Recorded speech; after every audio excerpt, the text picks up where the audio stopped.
Ya, sahabat Indonesia, masih di kanal TV Anak Bangsa. Hot News. Hot soal api yang membakar gedung kejaksaan sampai habis tuntas. Dan akhirnya Bareskrim Polri bisa menuntaskan sampai tahap ini dengan menangkap 8 tersangka. Semuanya bicara banyakkan tukang yang katanya bekerja dan melakukan kelalaian sehingga meninggalkan banyak atau memakai banyak bahan-bahan yang flammable, gampang terbakar katanya. Dan ada yang merokok di situ. Nah, nggak tahu bagaimana, singkat cerita, hasil penyelidikan mengatakan dari situlah mulai api menjalar. Dan karena banyak ini, Mas Rudi, bahan-bahan yang mudah terbakar atau flammable itu membuat api bisa ke atas, tapi juga bisa menetes ke bawah. Begitu hasil Puslap 4 dari Polri yang baru disampaikan. Nah, tentu ini mengundang banyak pertanyaan juga dari publik, berusaha mencerna, karena publik bukan hanya melihat fenomena yang terjadi di sebab-sebab kebakaran secara ilmiah, tapi juga melihat konteks dari kebakaran atau pembakaran. Kita belum tahu, masih banyak kecurigaan yang beredar di publik. Bersama saya sudah ada Rudi S. Kamri. Kita berbincang mengenai fenomena kebakaran atau pembakaran gedung Kejaksaan Agung. Gimana Mas Rudi? Ternyata 8 tersangka ini agak kurang mengena seperti yang dalam tanda kutip harapkan biang-biangnya oleh para penghuni akal sehat di masyarakat. Gimana Mas Rudi melihatnya? Jadi kalau kita bicara penonton sedang menonton drama, ini judulnya penonton kecewa. Oh gitu ya. Karena ini anti klimaks dari harapan indah yang ditaburkan oleh Bareskrim bahwa gedung Kejaksaan Agung dibakar, bukan terbakar. Ya. Waktu itu kita sangat berharap Bareskrim menuntaskan kasus ini karena polemik tentang terbakarnya gedung Kejaksaan Agung ini menuai berbagai spekulasi yang luar biasa tajam karena kita tahulah ada banyak masalah di Kejaksaan Agung yang saat ini mulai Jaksa Pinangki terkait dengan Joko Chandra, dan ada masalah-masalah internal di Kejaksaan Agung. Kita ada pembesar Polri juga di situ ya. Nah, kita tidak tahu apa yang terjadi. Waktu itu kita diberikan harapan yang indah gitu ya, bahwa ternyata ini dibakar, bukan terbakar, kecelakaan, accident gitu ya. Tapi hasilnya yang dilakukan oleh Bareskrim, mohon maaf ini agak sedikit melecehkan akal sehat masyarakat gini ya. Nah, kalau hanya 8 orang pekerja, katakanlah untuk wallpaper atau tukang gitu ya, saya kok jujur aja ya, tidak yakin itu bisa membakar gedung beton setinggi 6 lantai gitu ya, dengan gedung sekokoh itu dan dirancang dengan konstruksi yang luar biasa kuat. Gedung itu luar biasa. Dulu pada zamannya gedung itu gedung yang sangat fenomenal. Gitu. Iya. Nah, ini dibakar oleh kesengajaan atau ketidaksengajaan para tukang dengan puntung rokok tadi. Ini mohon maaf ini Mas Andri, saya agak sedih ya melihat fenomena ini. Kenapa harus endingnya seperti ini gitu ya. Mudah-mudahan ini hanya kekhawatiran saya bahwa Ya mudah-mudahan. ini kayaknya benar-benar suatu drama gitu ya. Drama yang dilakonkan oleh para pelaku-pelaku penegak hukum dengan memainkan hukum seenak sendiri gitu ya. Saya akhirnya teringat masa lalu Mas. Zaman Orde Baru itu kan banyak sekali kejadian-kejadian seperti ini. Mas Andri mungkin masih ingat ya, kasus Sengkon dan Karta, gitu kan? Menyedihkan itu, ya. Menyedihkan ya, dihukum untuk sesuatu yang tidak dilakukan. Gitu. Kemudian direhabilitasi. Kemudian kasusnya pembunuhan Dice, Pragawati Dice. Akhirnya dikorbankan seseorang. Gitu. Jadi ada banyak kasus-kasus besar, kasus-kasus yang waktu itu pada zaman Orde Baru hampir kita sebagai civil society nggak berani bersuara, ya karena waktu itu Orde Baru begitu mudah, begitu leluasa mempermainkan Kokoh hukum, sekali ya. dan kita tidak punya ruang untuk mengekspresikan apa yang kita rasakan. Gitu. Nah, sekarang zamannya berbeda ya. Ya. Nah, seharusnya polisi ini juga memperhitungkan hal itu, bahwa kita masyarakat kita sekarang itu kan begitu masyarakat terbuka, sangat familiar dengan IT gitu ya. Kita bisa mengakses informasi apa saja, baik dari dalam negeri maupun dari luar negeri gitu ya. Ini harusnya Mabes Polri dalam ini Barreskrim juga tolonglah gitu ya, jangan membuat dagelan hukum gitu ya, yang akhirnya membuat kepercayaan masyarakat terhadap Polri agak ngedrop ini misalnya. Ya, ini mau tidak mau lah Mas. Ini suatu hal yang sangat aneh ini ya. Entah saya saja atau Mas Andri juga sama atau mungkin yang lain juga, bagaimana mungkin sebuah gedung besar yang luar biasa itu di situ kantor penegak hukum yang sangat vital, sedang banyak masalah yang ada di dalamnya gitu ya, kemudian terbakar gitu ya, oleh lemparan sebuah puntung rokok karena tukang-tukang ini. Saya jujur ya, tadi malam saya mencoba mencerna gitu ya. Sampai ke bawah mimpi ya, Mas. Kayaknya saya ingin mencari adakah ruang di akal sehat saya yang bisa menerima ini gitu. Ternyata tidak ada gitu loh. Jadi menurut saya kok agak aneh ya. Mudah-mudahan saya salah sih. Tapi mohon maaf ini saya bisa mengatakan bahwa mayoritas rakyat juga berpikir yang sama. Ini sesuatu yang sangat tidak masuk akal, dan polisi ini menurut saya sedang melakonkan suatu drama yang mau tidak mau Mas Andri akan menjadi amunisi yang bisa menyerang balik institusi Polri gitu loh. Ini sayang sekali. Rakyat ini dalam waktu beberapa tahun ini kan begitu mempunyai kepercayaan yang tinggi terhadap polisi, udah punya harapan ya. Nah sekarang ini di era Pak Kabar Eskrim gitu ya, Pak Listio Sigit ini kan kita punya harapan besar.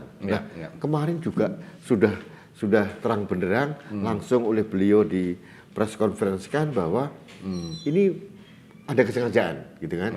Berarti wah semua orang berpikir bahwa wah ini ada apa nih terkait kasus apa gitu. Apakah internal atau mungkin ada yang eksternal yang memainkan peran yang menyuruh orang itu gitu ya. Nah kalau begini Mas, saya nggak tahu apakah ini ada tujuan dari pemerintah atau negara untuk menyelamatkan muka institusi tertentu atau orang pembesar tertentu. Tapi kalaupun ini dilakukan Mas, jangan terlalu nyata benar memperkosa akal sehat kita gitu. Ini loh maksudnya. Jujur saya agak bingung. Saya mau marah kepada siapa? Negara ini dibangun dengan optimisme yang luar biasa Mas. Kita udah 76 tahun kita ini ya. Sekarang bagaimana kita dipertontonkan dengan kayak begini terus ini Mas. Bagaimana mungkin akhirnya rakyat mempunyai kepercayaan lagi kepada institusi Polri. Polri ini sejak tahun 2002, awal 2000-an lah Mas Andri. Itu kan begitu diberikan kemewahan gitu.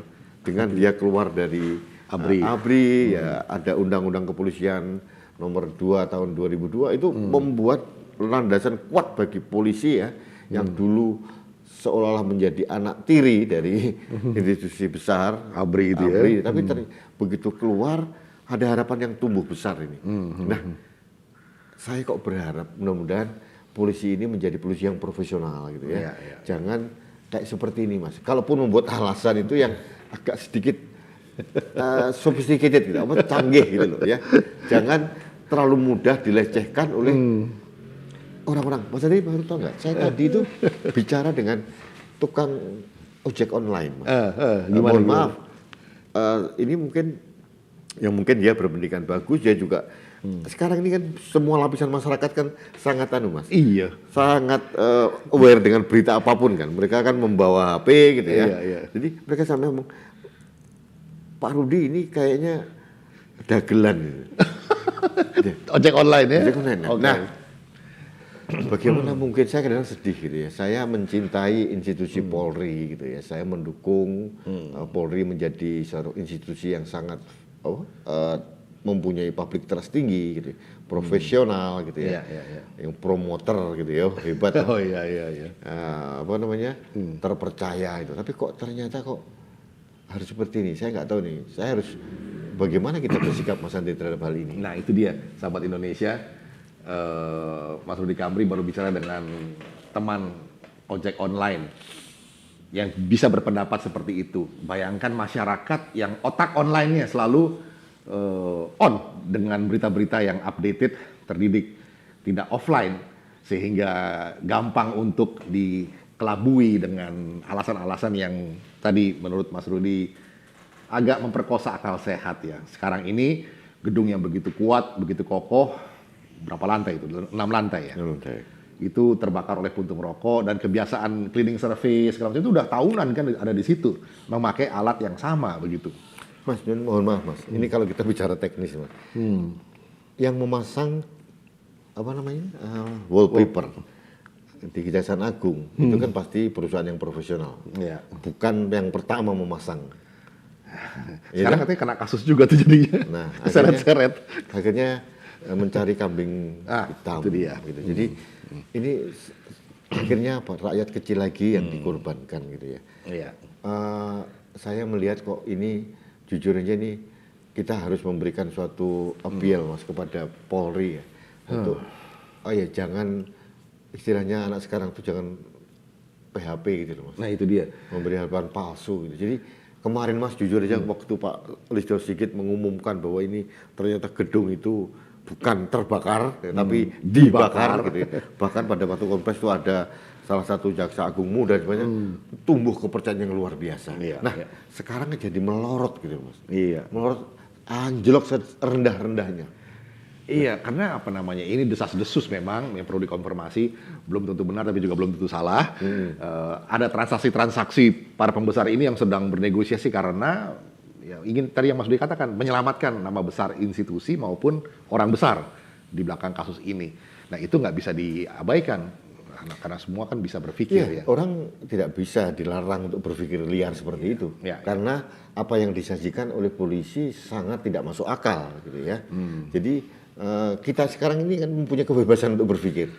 Termasuk kita kebebasan untuk mendiskusikan hal ini ya, karena memang ada ruang gitu ya.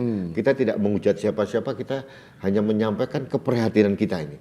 Kenapa sampai tahun 75 tahun Indonesia merdeka ini masih pola-pola seperti ini yang dimainkan gitu ya. Ini budaya kambing hitam ini kok nggak bisa hilang-hilang Mas Rudi ya? Budaya kambing hitam ini loh. Mas, ini mungkin ada beberapa kelompok institusi negara yang memanfaatkan sifat permisif.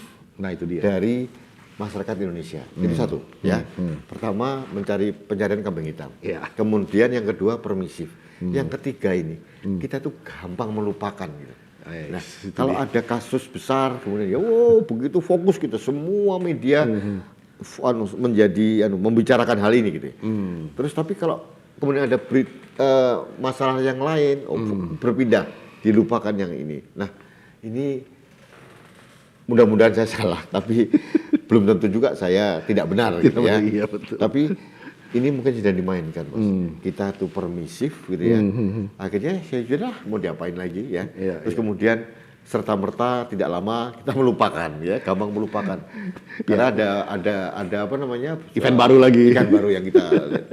Heboh ya sama Jujur Mas, saya tolong nggak tahu saya mau bicara apa. Saya akal sehat saya sebagai seorang pengamat sosial politik ini agak mampet ya, karena kita disuguhi suatu pertunjukan yang sangat tidak cerdas gitu ya. Tidak cerdas. Jadi benar-benar melecehkan akal sehat kita. Umur saya sudah 50 tahun lebih Mas Andri kita ini. Masa? Ya hampir. Oh ya, oke. Pencitraan. Oh iya. Nah, ini harus dimaknai bahwa kita ini sedang dipermainkan oleh institusi negara. Nah, saya nggak tahu nih ya. Apakah ini media salah kutip? Referensinya kita kan media nih, media mainstream ya. Apakah media salah kutip gitu ya? Beberapa media salah kutip. Beberapa media salah kutip. Banyak soalnya nih. Ya. Yang kedua, apakah nanti ada updating informasi lagi dari polisi gitu ya? Atau ini temuan awal kali? Temuan awal gitu ya. Gitu ya. Terus, tapi yang penting Mas Denis, tolong yang jangan lagi dan lagi dikorbankan rakyat kecil ya menjadi kambing hitam. Itu dia. Itu yang kasihan banget, Mas. Kita lihat dulu Sengkon Karta lah, kemudian kasusnya Pak D dengan Dija waktu itu. Iya.